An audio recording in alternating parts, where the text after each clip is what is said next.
जय माता दी। मेरे प्यारे साथियों, आज नवरात्रि का चौथा दिन है और आज माँ कुष्मांडा की पूजा की जाती है। माँ कुष्मांडा जो ब्रह्मांड की सभी वस्तुओं प्राणियों में तेज के और इनकी छाया के माध्यम से जानी जाती है। माँ 8 भुजाओं वाली है और ये अष्टभुजी देवी के नाम से भी विख्यात है। माँ कुष्मांडा नवरात्रि के दिन चौथे दिन इनकी पूजा की जाती है। अपनी मंद हल्की हंसी के द्वारा अंड यानी ब्रह्मांड को उत्पन्न करने के कारण इस देवी को कुष्मांडा के नाम से जाना जाता है। ऐसा माना जाता है कि पूरे ब्रह्मांड की उत्पत्ति इन्हीं की वजह से हुई है। जब सृष्टि नहीं थी तब चारों तरफ अंधकार ही अंधकार था। तब इस देवी ने अपने इस हास्य से ब्रह्मांड की रचना की। पूरे ब्रह्मांड की जिस ब्रह्मांड के बारे में हम आज जानते हैं, पढ़ते हैं, उस ब्रह्मांड की रचना माना जाता है हमारे ग्रंथ के अनुसार कि माँ कुष्मांडा ने किया था। तब चारों तरफ बिल्कुल अंधेरा ही अंधेरा था। तब माँ कुष्मांडा ने अपनी ज्योति जलाई थी और इस पूरे ब्रह्मांड को रचा। ठीक है, तो चलिए आइए आज के इस अध्याय में हम लोग जानेंगे कि चौथे दिन जैसे शुंभ निशुंभ जैसे महाराक्षस, जैसे पिछले अध्याय में हम लोगों ने पढ़ा था कि जाना था कि महिषासुर के वध के बाद देवताओं ने माता का स्तुति किया, उनसे वर मांगा। एक बार फिर समय आ गया था जब शुंभ निशुंभ जैसे महाप्रक्रमी राक्षस जो आतंक फैला हुए थे और इनको मारने के लिए देवताओं का जो वरदान था वो याद था। देवताओं ने फिर से एक बार माँ का आवाहन करना शुरू किया। वही आज की कथा में होगा हम लोगों का माँ का आह्वान। तो चलिए जानते हैं। देखिए, महर्षि मेघा बताते हैं, इसके बाद हम लोगों का धूम्रलोचन वध होगा। महर्षि मेघा बताते हैं कि पूर्व काल में शुंभ निशुंभ नामक असुर ने अपने बल के मद पर इंद्र का त्रिलोकी राज और यज्ञ दोनों छीन लिया था।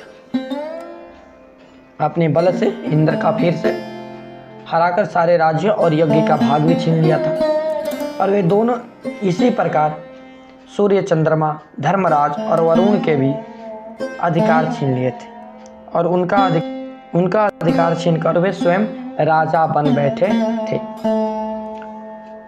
वायु और अग्नि का कार्य भी वे स्वयं करने लगे और इसके पश्चात उन्होंने जिन देवताओं का राज छीना था उनको अपने अपने स्थान से निकाल दिया, खदेड़ दिया। भाई जाओ यहाँ से, तुम लोगों का यहाँ जरूरत नहीं है।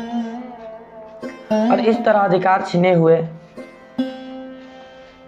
तथा दैत्यों द्वारा निकाले हुए देवता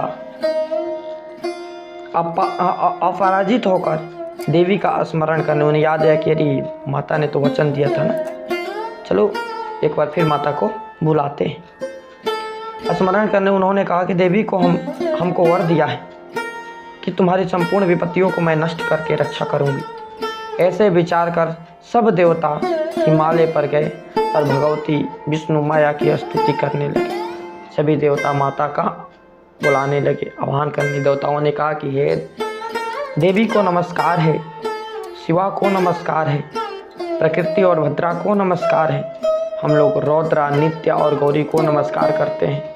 देवताओं ने नमस्कार किया। हम भी कहीं पर भी जाते हैं, किसी से काम होता है तो हम क्या बोलते हैं? नमस्कार करते हैं। उसी तरह देवताओं ने भी क्या जत स्नाय में चंद्र रूपेणी एवं सुख प्राप्त सुख रूपा देवी को निरंतर नमस्कार करते हैं। शरणागतों को कल्याण करने वाली वृद्धि और सिद्धि रूपा देवी को हम बारंबार नमस्कार करते हैं। और नेत्रीय राजाओं की लक्ष्मी तथा स्वर्णी को नमस्कार है, दुर्गा को नमस्कार है, दुर्ग स्थलों को पार करने वाली दुर्गापरा को सारा सर्व कल्याणी ख्याति कृष्णा और ध्रुमा देवी को सदैव नमस्कार है। अत्यंत सौम्य और अत्यंत रौद्र रूपा को हम नमस्कार करते हैं। उन्हें हमारा बारंबार नमस्कार है। जगत की आधारभूत कृति देवी को बारंबार नमस्कार है। जिस देवी को प्राणी मात्र विष्णु माया कहते हैं उसको नमस्कार है, उनको नमस्कार है, उनको हम नमस्कार करते हैं। जो देवी संपूर्ण प्राणियों में चेतना कहलाती है उनको नमस्कार करते हैं हम, उनको नमस्कार करते हैं, उनको नमस्कार करते हैं हम। ऐसे 3 बार नमस्कार किया। जो देवी संपूर्ण प्राणियों में बुद्धि में रूप में स्थित है उनको हमारा नमस्कार है, उनको हमारा नमस्कार है, उनको हमारा नमस्कार है। जो देवी सब प्राणियों में निद्रा के रूप में विराजमान है उनको हमारा नमस्कार है, उनको हमारा नमस्कार है, उनको हमारा नमस्कार है। जो देवी संपूर्ण प्राणियों में तुच्छा रूप में विराजमान है उनको नमस्कार है, उनको नमस्कार है, उनको बारंबार नमस्कार है। जो देवी संपूर्ण प्राणियों में छाया के रूप में स्थित है उनको नमस्कार है, उनको नमस्कार है, उनको नमस्कार है।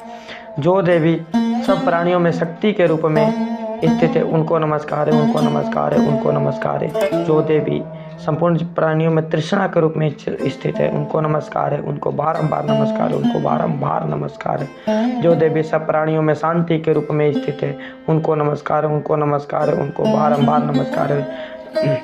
जो देवी सब प्राणियों में जाति रूप में स्थित है उनको नमस्कार है, उनको नमस्कार है, उनको बारंबार नमस्कार है। जो देवी सभी प्राणियों में लज्जा के रूप में स्थित है उनको नमस्कार है, उनको नमस्कार, उनको बारंबार नमस्कार है। जो देवी सभी प्राणियों में शांति के रूप में स्थित है उनको नमस्कार है, उनको बारंबार नमस्कार, उनको बारंबार। जो देवी संपूर्ण प्राणियों में श्रद्धा के रूप में स्थित है उनको नमस्कार, उनको नमस्कार, उनको बारंबार नमस्कार है। जो देवी सभी प्राणियों में कांति के रूप में स्थित है उनको नमस्कार, उनको नमस्कार, उनको बारंबार नमस्कार है। जो देवी सभी प्राणियों में लक्ष्मी के रूप में स्थित है उनको नमस्कार है, उनको नमस्कार, उनको बारंबार नमस्कार है। जो देवी संपूर्ण प्राणियों में वृत्ति के रूप में स्थित है उनको नमस्कार है, उनको नमस्कार है, उनको बारंबार नमस्कार है। जो देवी सभी प्राणियों में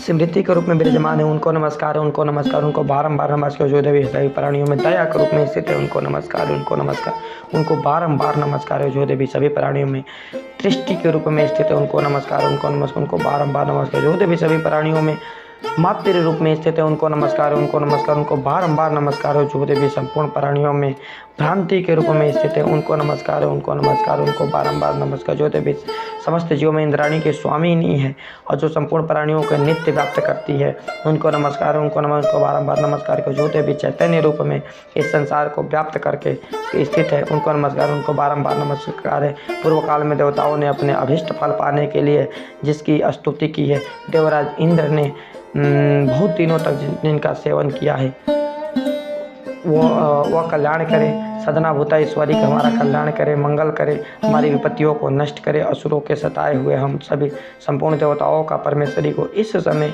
नमस्कार करते हैं जो भक्ति पूर्वक स्मरण किए जाने पर तुरंत ही सब विपत्तियों को नष्ट कर देती है।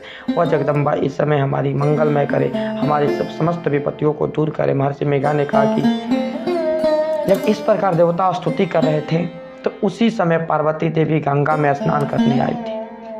जब देवता माता की स्तुति कर रहे थे तो पार्वती देवी थी, पार्वती देवी स्नान करने गंगा में आई थी और पार्वती के शरीर से अंबिका निकली, क्रोध में आकर अंबिका निकली और इसलिए उनको संपूर्ण लोक में कैसिकी कहते हैं। कैसिकी के नाम से जाना गया। कैसिकी देवी, अंबिका देवी को ही कैसिकी देवी के नाम से जाना गया। कैसिकी के प्रकट होने के बाद पार्वती देवी के शरीर का रंग बिल्कुल काला हो गया था। पार्वती देवी बिल्कुल काला हो गई थी उनका शरीर का रंग। और हिमालय पर रहने वाली कालिका देवी के नाम से प्रसिद्ध वहीं पर विराजमान हो गई, वहीं पर उनका नाम कालिका देवी पड़ गया, हिमालय पर जो रहने वाली। फिर शुंभ और निशुंभ के दूत चंडमुंड वहाँ आए। शुंभ और निशुंभ के 2 दूत थे चंडमुंड, ठीक है ना, आप लोग जाने होंगे चंडमुंड सना। आप लोग को लग रहा होगा कि नवरात्रि लगातार 9 दिन का था, तो ऐसा नहीं था। देखिए महिषासुर के मृत्यु के बाद ना, जब महिषासुर मारा गया तो उसके बाद लंबे समय तक देवताओं ने अपना राजपाट चलाया। फिर एक ऐसा ही समय स्थिति उत्पन्न हुआ जैसे कि मान लीजिए कि पिछले समय दिन महिषासुर मारा गया था तो उसके अगले ही दिन ऐसी स्थिति उत्पन्न आ गई कि देवता पहुंच गए कहाँ पर, माता का आह्वान करने, शुंभ निशुंभ का आतंक के कारण, ठीक है। चंडमुंड वहाँ आए और उन्होंने परम मनोहर रूप वाली अंबिका देवी को देखा जो बिल्कुल अपने रूप से मनोहर सुंदर स्त्री के रूप में विराजमान थी। कौन? अंबिका देवी, हिमालय की चोटी पर, ठीक है। फिर वे शुंभ के पास जाकर बोले कि महाराज ये इन्हीं का देन था युद्ध। एक अत्यंत सुंदर स्त्री हिमालय को प्रकाशित कर रही है, अपने प्रकाश से पूरे हिमालय को प्रकाशित कर रही है। वैसा रंग आज तक हमने किसी स्त्री में नहीं देखा। हे असुरेश्वर, आप यह पता लगाइए कि वो कौन है और उसको ग्रहण कर ले, उसको अपने रत्न में शामिल करें। वह स्त्रियों में रत्न है, वह स्त्रियों में भी एक रत्न है। वो अपनी कांति की 10 दिशाओं से प्रकाशित करती हुई वह स्थित है, इसलिए आपको उसका देखना उचित है।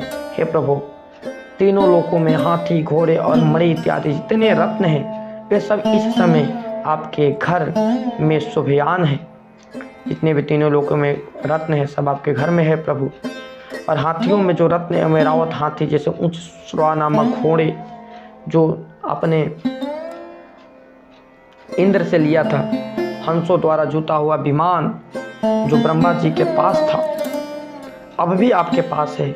और यह महापद नामक खजाना आपके अपने कुबेर से छीना था। समुद्र ने सबको सदा खिले हुए फूल की जो जलकिनी नामक माला दी थी, और उनका कंचन की वर्षा करने वाला छत्र आपके पास है। रथों में श्रेष्ठ प्रजापति का रथ आपके पास है। हे दैतेंद्र, सारे रत्न तो आपके पास है। मृत्यु से उत्क्रांदिता नामक शक्ति भी आपने छीन ली है, और उनका पास भी आपके भ्राता शुंभ के पास है। समुद्र में पैदा होने वाले सब प्रकार के रत्न आपके भ्राता शुंभ के अधिकार में है, जो अग्नि में न जल सके ऐसे वस्त्र भी अग्निदेव ने आपको दिए हैं। हे दैत्यराज, इस प्रकार सारी वस्तु का आप संग्रह कर चुके हैं, तो फिर आप इस कल्याणमयी स्त्री के रत्न स्वरूप अनुपम स्त्री आप क्यों नहीं ग्रहण करते? इसे आपको ग्रहण करना चाहिए प्रभु। इसे चंडमुंड ने कहा। किससे? शुंभ से।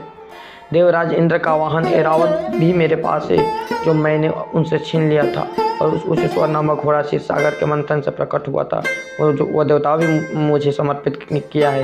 हे सुंदरी, ऐसे उन्होंने कहे भाई कि चलो देखा जाए क्या होता है।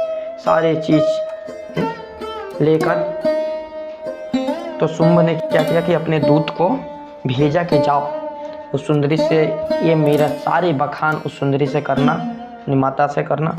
वो नहीं, मैं माता बोल रहा हूँ। और मेरे सारे वर्णन, मेरे गुणों का, मैंने कैसे मेरे पराक्रमों का वर्णन करना, और कहना कि चलिए आप उनकी सेवा में चलिए, ठीक है ना। इस तरह वे पहुँचे और जाकर कहा कि हे देवी, मैं तुम्हें संसार की स्त्रियों में रत्न मानता हूँ, क्योंकि रत्न का उपभोग करने वाला मैं ही हूँ। है चंचल, किसकी आवाज़ में? तो शुंभ की आवाज़ में बोल रहे थे। है चंचल कटाक्षों वाली सुंदरी, अब यह तुझ पर छोड़ता हूँ कि तू मेरे साथ मेरे भाई पराक्रमी निशुंभ की सेवा में आ जाओ। यदि तू मुझे पैरेगी तो तुझे अतुल महान ऐश्वर्य की प्राप्ति होगी, अतः तुम अपनी बुद्धि से विचार कर मेरे पास चली जाओ। महर्षि मेघा ने कहा कि दूत ने जब ऐसा कहने पर संपूर्ण जगत का कल्याण करने वाली भगवती दुर्गा मनी मन मुस्कुराई, थोड़ी सी माँ हंसी और इस प्रकार कहने लगी कि देवी ने कहा कि हे दूत, तू जो कुछ कह रहा है वो सत्य है, और इसमें किंचित भी झूठ नहीं है। शुंभ इस समय तीनों लोकों का स्वामी है, नुशुंभ भी उसी की तरह पराक्रमी है, महावीर है, किंतु इसके संबंध में मैं जो प्रतिज्ञा कर चुकी हूँ उसे मैं कैसे झुठला सकती हूँ? देवी ने कहा कि मैं एक प्रतिज्ञा कर चुकी हूँ, अतः तू मैंने जो प्रतिज्ञा किया सुन। जो मुझे युद्ध में जीत लेगा और मेरे अभिमान को खंडित करेगा तथा बल से मेरे समान होगा, वही मेरा स्वामी है, उसी से मैं विवाह करूँगी। इसलिए शुंभ अथवा महापराक्रमी शुंभ यहाँ आवे और युद्ध में जीतकर मुझसे विवाह कर। माता ने कहा, इसमें भला देर की क्या हो सकता है? दूत ने कहा, हे देवी, तुम अभिमान से भरी हो, मेरे सामने तुम ऐसी बात न करो। इस त्रिलोकी में मुझे तो ऐसा कोई दिखाई नहीं देता जो निशुंभ और निशुंभ के सामने ठहर सके, इतने महापराक्रमी हैं। हे देवी, जब अन्य देवताओं में से कोई शुंभ और निशुंभ के सामने युद्ध में नहीं ठहर सका, तो तुम जैसी स्त्री उनके सामने क्या ठहरे? रणभूमि में क्या ठहर पाओगी आप? जिन शुंभ और असुरों के सामने इंद्र और देवता नहीं ठहर सके, तुम अकेली स्त्री उनके सामने कैसे सामना कर पाओगी? अतः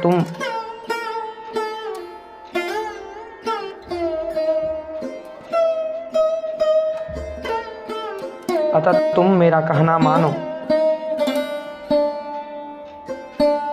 और उनके पास चली जाओ, नहीं तो जब वे तुम्हारे में केस पकड़कर घसीटते हुए ले जाएंगे तो तुम्हारा गौरव नष्ट हो जाएगा।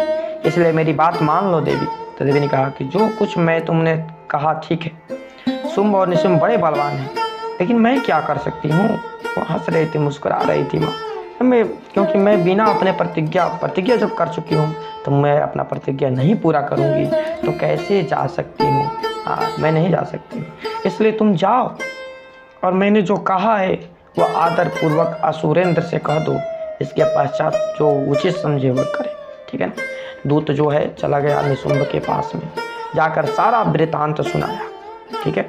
सारा वृतांत सुनाने के बाद में शुंभ बहुत गुस्सा आ गया और गुस्सा में होकर शुंभ ने धूम्रलोचन नामक दैत्य को, महादैत्य को भेजा। कहाँ पर? उस देवी को, उस माँ स्त्री को, यानी माँ को लाने के लिए धूम्रलोचन पहुँचा। और धूम्रलोचन जब वहाँ पर जाएगा तो धूम्रलोचन के साथ में माँ का युद्ध हम लोग कल के नवरात्रि के सेशन में समझेंगे। आज आप लोग के लिए बस इतना ही। आप लोग देख लीजिए, हम लोग का ये जो अध्याय था वो आज का कंप्लीट हुआ। आशा करते हैं कि आप लोग को ये समझ में आया। माँ का जो वृतांत था, माँ का वर्णन था जो देवताओं ने किया। जैसे माँ ने उत्पन्न हुई, माँ कुष्मांडा पहुँची, वहाँ पर माता भगवती पहुँची और जाकर ऐसे उनके साथ युद्ध का जो चर्चा शुरू हुआ। तो मिलते हैं नेक्स्ट नवरात्रि के दिन, अगले दिन धूम्रलोचन के वध के साथ।